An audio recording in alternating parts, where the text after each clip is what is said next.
Hello everyone, आज हम लोग आए न्यू चैप्टर मेंसुरेशन के साथ। तो mensuration basically a branch of maths that deals with the area perimeter and volume portion. तो यहाँ पे डिफरेंट शेप्स दिए गए हैं। इसका हमें एरिया पेरीमीटर है, तो रेक्टेंगल जो होता है इसका एरिया का फॉर्मूला होता है हमारे पास L into B means length into breadth, और पेरीमीटर का 2L plus B. Then square हमारे पास होता है, हमें पता है कि स्क्वायर के जो चारों साइड्स हैं वो इक्वल होती है, तो उसका एरिया निकालने के जो हमारे पास एक साइड की वैल्यू आई है, अगर अब हम उसी साइड का स्क्वायर कर दें, स्क्वायर मतलब उसी साइड को उसी साइड से मल्टीप्लाई कर दें, हमारे पास एरिया आ जाएगा, और जो साइड आएगी उसको इंटू 4 को तो हमारे पास पेरीमीटर आ जाएगा। तो हम लोग एग्जांपल ले लेते हैं। स्क्वायर का एक साइड मेरे पास आई है 4, तो मुझे एरिया निकालना है इसका, तो मैं 4 इंटू 4 कर दूँगी, मेरे पास 16 हो जाएगा। देन पेरीमीटर निकालना है तो 4 इंटू 4, क्योंकि 4 इंटू साइड, तो साइड की वैल्यू मेरे पास 4 है, तो मेरे पास 16 हो जाएगा। देन मेरे पास है ट्राइंगल, तो ट्राइंगल का जो एरिया होता है वो होता है मेरे पास 1/2 इंटू बेस इंटू हाइट, और जो पेरीमीटर का फॉर्मूला होता है वो a प्लस बी प्लस सी होता है। देन हमारे पास है क्यूबॉइड, तो क्यूबॉइड हमारे पास 3 चीज़ें होती हैं, लेंथ, ब्रेथ और हाइट।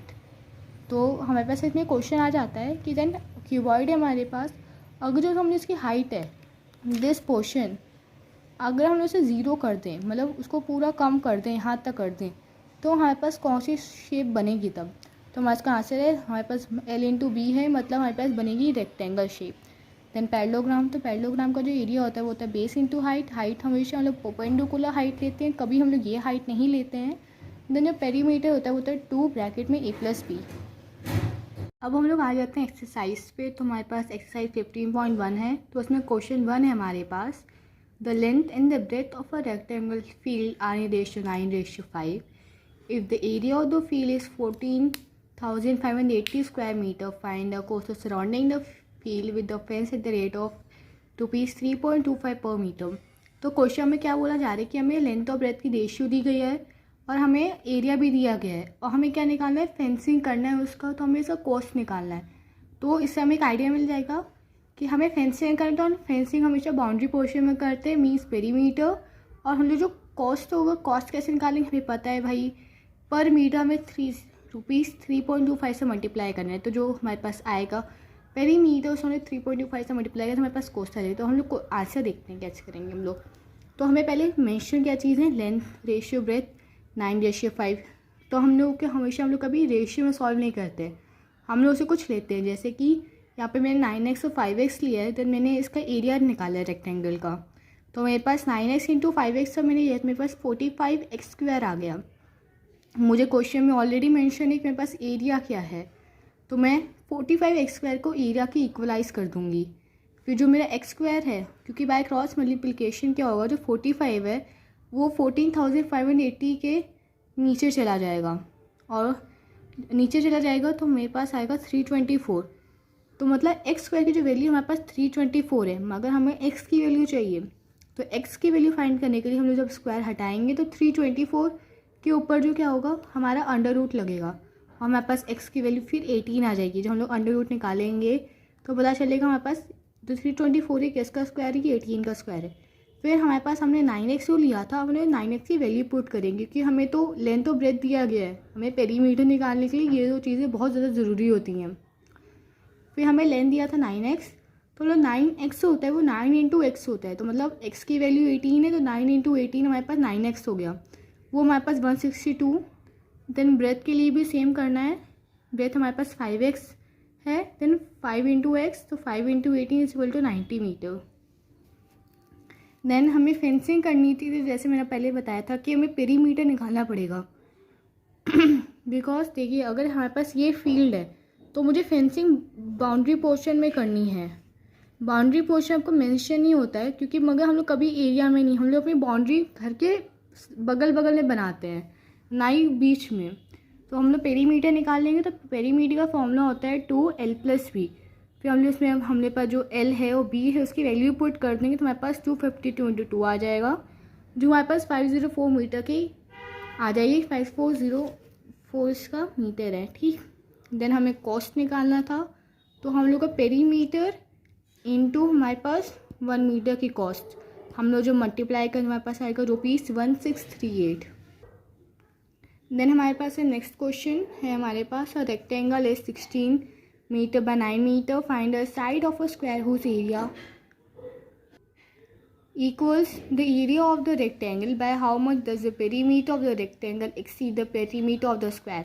तो हमें क्या बोल रहा है कि हमें पे रेक्टेंगल की हमें वो दिए गए हैं मेजरमेंट कि इसके 15 मीटर, क्योंकि हम लोग कैसे पहचाने की लेंथ टाइप रहता है, जो लेंथ हमेशा बड़ी होती है तो हम लोग बड़ी साइड को हम हमेशा लेंथ लेते हैं, छोटी साइड को हम लोग हमेशा ब्रेथ लेते हैं। तो हमारे पास 16 मीटर हम लोग लेंथ ले लेंगे और 9 मीटर हम लोग ब्रेथ ले लेंगे। तो फिर हमें क्या करना है, हम लोग इसका एरिया निकाल लेंगे क्योंकि हमें एरिया पूछा गया है। Find the area of the square, sorry find the area of the rectangle and the square both. ठीक, तो मैंने एरिया इसका L इंटू बी होता है, तो जब मैंने निकाला 16 इंटू 9 किया तो मेरे पास 144 मीटर स्क्वायर आया। अब मुझे क्या बोला, मुझे को एरिया ऑफ स्क्वायर भी निकालना है। तो मुझे एरिया ऑफ स्क्वायर का फॉर्मूला होता है मेरे पास साइड स्क्वायर, मतलब साइड स्क्वायर होता है मेरे पास, साइड स्क्वायर होता है। तो साइड स्क्वायर जो होगा वो मेरे 144, क्योंकि ये एरिया ऑलरेडी हमें दिया गया है, जो एरिया ऑफ स्क्वायर है वो हमारे एरिया ऑफ रेक्टेंगल के इक्वल है। तो हम दोनों को पता चल जाएगा कि एरिया ऑफ स्क्वायर जो हमारे पास 144 है, क्योंकि जो स्क्वायर का जो फॉर्मूला होता है हमारे पास होता है साइड स्क्वायर। जब हमें साइड फाइंड करनी होती है, जो हमारे पास जो एरिया होता है इसको अंडर रूट कर देंगे हम लोग तो हमारे पास आ जाएगा। तो जब मैंने अंडर रूट किया तो मेरे पास 12 आ गया, मतलब जो मेरे पास साइड है, हर एक साइड है वो 12 है। देन मेरे को पेरीमीटर फाइंड करना था, क्योंकि पेरीमीटर क्वेश्चन में मेंशन है कि हमें पेरीमीटर भी फाइंड करना है। तो पेरीमीटर का हमारे पास होता है 4 इंटू साइड मीन्स 48 मीटर, ये पेरीमीटर ऑफ स्क्वायर है, और ये मेरे पास पेरीमीटर ऑफ रेक्टेंगल है। तो पेरीमीटर रेक्टेंगल मेरे पास होता है 2L प्लस बी, तो 2 16 प्लस 9 तो 50 मीटर।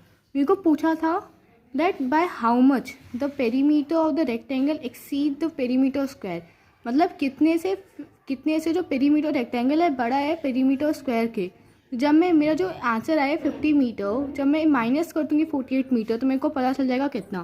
तो जो हम लोग माइनस करेंगे तो हमारे पास आएगा बाई 2 मीटर, तो हम लोग ये लिख देंगे by 2 metre the perimeter of the rectangle exceed the perimeter of the square. तो हम लोग क्वेश्चन नंबर 3 पे आते हैं। तो क्वेश्चन नंबर 3 है हमारा, 2 adjacent side of a parallelogram are 24 centimetre and 18 centimetre. If the distance between longer sides is 12 centimetre, find distance between the shorter sides। तो पहले तो एडजेसेंट का मीनिंग बता लेते हैं। तो एडजेसेंट मतलब अगल बगल। तो मैंने यहाँ पे डायग्राम ड्रॉ किया जिससे आपको बहुत इजी समझ आ जाएगा। तो ये मेरे पास पैरेललोग्राम है, ठीक। तो पैरेललोग्राम के डायमेंशन 24 एंड 18। 24 मतलब this portion and 18 means this portion, because ये जो पोर्शन होती है हमेशा लंबी होती है। देन मेरे को क्या लंबी साइड्स मेरे पास ये दो हैं, जब इनका डिस्टेंस मेरे को दिया गया है कि 12 है, ठीक। मेरे को लॉन्गर साइड्स का डिस्टेंस दिया गया कि इनका डिस्टेंस कितना है, बट जो शॉर्टर साइड छोटी तो मेरे पास ये साइड है ना, तो मुझे इसका नहीं दिया गया है, तो मुझे इसका फाइंड करना है। तो इसका फाइंड करने के लिए तो मैं हमेशा परपेंडिकुलर डिस्टेंस लेते हैं हम लोग। जैसे मेरे को पता है 24, तो मैं 24 नहीं लूँगी, हमेशा परपेंडिकुलर डिस्टेंस। तो जब हम यहाँ से परपेंडिकुलर ड्रॉन करेंगे तो मेरे पास ऐसी लाइन आएगी, ये something like the slider one, and then you will put this value. मैं कोई भी वैल्यू ले लीजिए आप, ABCD कुछ भी ले लीजिए, पर ज़्यादा फेमिलियर x होता है तो मैंने x लिया है। तो हमें पता है एरिया ऑफ पैरेललोग्राम क्या होता है, तो मैं 24 इंटू 18 नहीं करूँगी क्योंकि परपेंडिकुलर साइड्स लेनी होती है हमेशा। 24 इंटू 12 करूँगी तो पैरेललोग्राम का एरिया आ जाएगा। अब मैं इसको 18 इंटू x की इक्वलाइज करूँगी। अब क्यों करूँगी बताती हूँ, क्योंकि मैं इसका इन दोनों का जो एरिया मैं इन दोनों को जब मल्टीप्लाई करूँगी तो मेरे पास इसी पैरेललोग्राम का आएगा। और मैं जब इन दोनों को मल्टीप्लाई करूँगी base into height, base into height, base into height, okay. Then मैं इन दोनों को मल्टीप्लाई करूँ तभी तो इसी पैरेललोग्राम का एरिया आएगा, और मैं इन दोनों को मल्टीप्लाई करूँ तभी भी इसी पैरेललोग्राम का एरिया आएगा ना। तो मुझे x की वैल्यू नहीं पता, तो मैं दोनों को इक्वलाइज करके x की वैल्यू फाइंड कर सकती हूँ, क्योंकि पैरेललोग्राम का एरिया तो सेम रहेगा ना। जब मैं फाइंड करूँगी तो मेरे पास ऐसे आएंगे, area parallelogram base into height and then let the distance between, तो मैंने x ले लिया है, आप भी कुछ भी ले सकते हैं। शॉर्टेस्ट साइड b हमारे पास x है, ठीक। देन बेस इंटू हाइट होता है, तो मेरे पास यहाँ पे 24 था, तो हाइट ये है, बेस ये, हाइट ये, तो 12 इंटू 24, फिर 24 इंटू 12, 24 इंटू 12 किया। और मेरे पास मैं यहाँ से अब मैं ऐसे बेस लूँ, मैं इसको 18 को बेस ले लूँ और x को हाइट ले लूँ, मैं तभी मल्टीप्लाई करूँगी तो मेरे पास इसी पैरेललोग्राम का एरिया आएगा। देन मैं दोनों को इक्वलाइज करूँगी, देन x मेरा यहाँ पे आ जाएगा 24/12, 18 जाएगा मेरा नीचे। जब फर्दर सॉल्विंग करेंगे तो आपके पास आएगा 16। आप इसमें सेंटीमीटर लिख दीजिएगा, 16 सेंटीमीटर। देन हमें लास्ट स्टेटमेंट लिखनी होती है, distance between the shortest side is 16 centimetre. Then हमारे पास नेक्स्ट क्वेश्चन है, Rajesh had a square plot with the measurement as shown in the adjoining figure. He want to construct a house in the middle of the plot. A garden is developed around the house. Find the total cost of developing a garden around the house at the rate of ₹50 per meter square. तो इस question में क्या है कि एक इंसान है राजेश, ठीक, उसको अपना घर बनाना है, उसे अगल बगल से गार्डन जा रहा है, ठीक। हमें पूरा जो स्क्वायर है हमारे पास जो बड़ी साइड से, जैसे कि हमें ऑलरेडी है, जैसे हमारे पास ये है, तो हमें ऑलरेडी ये स्क्वायर है, ठीक। तो हमें स्क्वायर है तो स्क्वायर का एरिया निकाल लेंगे। खुद सोचिए आप लोग, हमें निकालना है दिस पोर्शन, हमें निकालना है this portion, the green portion का हमें एरिया निकालना है। हम लोग कैसे निकालेंगे, मुझे पता है इसका एरिया, मैं इसके एरिया से इसका जो एरिया निकालूंगी पूरा एरिया आएगा ना, और जब इसका एरिया निकालूंगी तो बस हाउस वाले का एरिया आएगा। जब मैं पूरे एरिया से, जब हाउस वाले एरिया का जब मैं माइनस कर दूंगी तो मेरे पास ये ग्रीन पोर्शन का एरिया आ जाएगा, तो मीन्स द गार्डन पोर्शन का एरिया आ जाएगा। तो ये चीज़ समझ में आई होगी शायद आपको। हम लोग क्वेश्चन सॉल्व करें तो अच्छे से समझ आ जाएगी। तो हम लोग देखते हैं कैसे सॉल्व करते हैं। तो area of the outer square, outer means तो सबसे बड़ा वाला स्क्वायर, तो साइड स्क्वायर होता है हमारे पास फॉर्मूला 24 का स्क्वायर करेंगे हमारे पास 576 आएगा। देन हमारे पास वो जो था, हमारे पास एक हाउस का जो एरिया है हमारे पास एक रेक्टेंगल शेप में है, तो हम लोग एरिया ऑफ रेक्टेंगल निकाल लेंगे। तो हमारे पास L/B होता है, तो हमारे पास डायमेंशन थे 12 and 18, 18 is the length and 12 is the breadth. जब हम लोग करेंगे तो 12 × 18 जब करेंगे तो हमारे पास आएगा 216। हमें एरिया किसका निकालना था, the green portion, the garden portion. तो एरिया ऑफ गार्डन कैसे आएगा, area of the square minus area of the rectangle. हम लोग माइनस करेंगे तो एरिया था 576 माइनस 216, तो हमारे पास आएगा 360। बट हमें कॉस्ट भी निकालनी थी, तो हमारे पास कॉस्ट का फॉर्मूला होता है जो हमारे पास आया होता है, द एरिया और द पेरीमीटर। उसको हम लोग जो हमें दिया गया है कि पर मीटर इतना, कि पर इतना, हमें उसे मल्टीप्लाई कर दे। जब मैं 360 × 50 करूँ मेरे पास आएगा ₹18,000। तो यहाँ तक हो गया। देन हम लोग नेक्स्ट क्वेश्चन पे आते हैं। तो हमारा नेक्स्ट क्वेश्चन है, flooring tile has a shape of parallelogram whose base is 18 cm and corresponding height is 6 cm. How many such tiles are required to cover a floor of area 540 meter square? If required, you can split the tiles in whatever way you want to fill up the corners. मतलब ये हमें line दी गई क्योंकि corners जो होते हैं हमारे पास fit करने के लिए हमें टाइल्स को तोड़ना पड़ता है, तो बट हमें इसकी ज़रूरत नहीं पड़ेगी। तो हमें पहली बात हमें फोकस करना है हमारे पास जो यूनिट दी गई हैं। तो हम अगर फोकस करें तो हमारी हाइट जो है वो हमें सेंटीमीटर में है and the area is in metre square. तो हम पहली बात हमने उस पर फोकस कर लिया, हम लोग सॉल्व करते वक्त उसको ध्यान देंगे।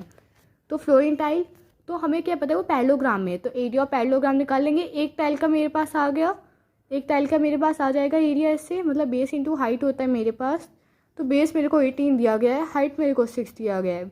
तो बेस मेरे पास ये, हाइट मेरे पास ये, जब मल्टीप्लाई करेंगे तो 108 centimetre square. Unit is very important, कोई यूनिट नहीं दी गई है, यूनिट लिख दीजिए आप बस। देन हमें क्या दिया गया है कि हमें वो मीटर स्क्वायर सेंटीमीटर में दिया गया है, तो हमें इसको मीटर में बदलना है। तो हमें पता है कि हम लोग जब भी किसी चीज़ को मीटर में बदलते हैं, हमें पता है तो हम लोग इंटू 100 करते हैं, और जब सेंटीमीटर बदलते हैं हम लोग अपॉन 100 कर देते हैं। ओके, देन मैंने यहीं किया है, जैसे 108 अपॉन, क्योंकि मीटर स्क्वायर था तो 1/100 इंटू 1/100, तो 1 एंड देन 100 इंटू 100। तो हम लोग करेंगे तो हमारे पास ये हमने पहले बना लिया, ठीक। देन टाइल्स रिक्वायर्ड, मतलब कितनी टाइल्स हमें चाहिए, तो हमारे पास पहली बात दैट 540 जो हमें क्वेश्चन में ऑलरेडी मेंशन है, इंटू क्योंकि ये हमारे पास 100 है, जब भी ऊपर जाएंगे तो ये ऊपर चले जाएंगे, into 100 into 100 on this 108। Okay, then हम लोग करेंगे तो हमारे पास आ जाएंगे 50,000 टाइल्स। तो 50,000 टाइल्स है रिक्वायर्ड, मतलब हमारे पास 50,000 टाइल्स हमें चाहिए।